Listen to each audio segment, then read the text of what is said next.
шайлоочуларды маалымдоо жана шайлоо алдындагы үгүт иштерин жүргүзүүдө шайлоо мыйзамдарына жаңы киргизилген толуктоолор орун алган. Биринчиден, шайлоого аттанган саясий партия шайлоо алдындагы саясий программасын кеминде бир республикалык мезгилдүү басылмага жарыялайт жана жарыяланган басылманын көчүрмөсүн Борбордук шайлоо комиссиясына берет.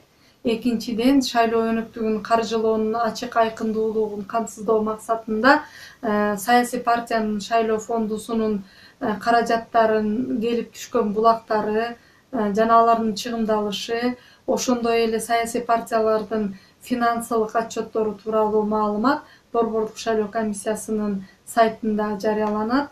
Үчүнчүдөн, теле радио берүү уюмдарынын каналдарында биргелешкен үгүт иш-чараларына катталган талапкерлер жеке өздөрү катышуусу ченеми киргизилген.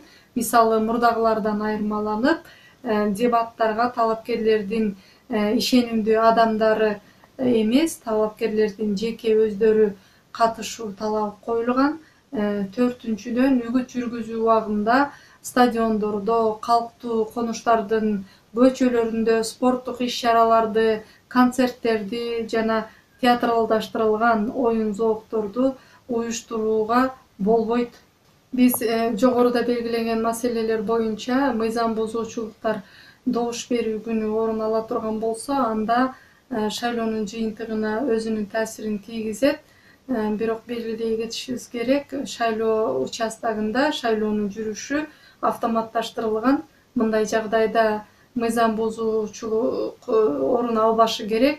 Ошого карабастан өзгөчө бир эки учурду белгилөөгө болот. Биринчиден, добуш берүүнүн жыйынтыктарын чыгаруу убагында шайлоочунун добуш берүүсүнүн жыйынтыктарын ишенимдүү аныктоого мүмкүн болбосо, мисалы, добуш берүү көктөгү жарактуу шайлоо бюллетендеринин саны шайлоочулардын бюллетендеринин санына караганда көп болуп чыкса, анда добуш берүүнүн жыйынтыгы шайлоо комиссиясы тарабынан жараксыз деп табылат. Экинчиси, эгер добуш берүүнү өткөрүү, добуш берүүнүн жыйынтыктарын белгилөө учурунда шайлоочулардын эркин ниеттерине таасир эткен эреже бузуулар катталып аныкталса, анда добуш берүүнүн жыйынтыгы шайлоо комиссиясынын чечими менен бул жолу дагы жараксыз деп табылат.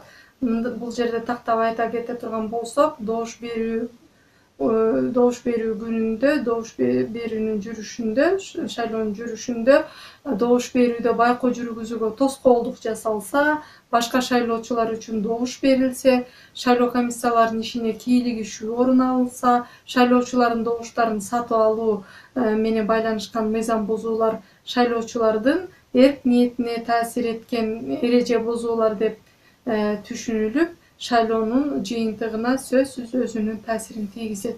Урматтуу мекендештер, өзүңүздөр байкагандай, шайлоо мыйзамдарына киргизилген толуктоолор боюнча сиздер менен ой бөлүшкөн мен Мейманбүү Акжолова болдум.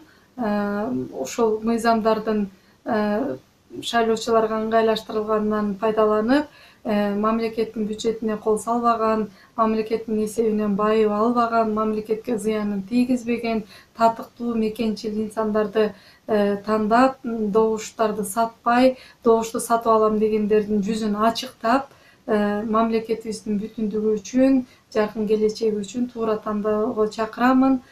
Ушундай маанилүү маектер менен кийинки жолугушууларда жолугушканча сиздер менен коштошомун. Кийинки жолугушканга чейин аман болуңуздар. Сиздердин баарыңыздарга ийгилик каалаймын.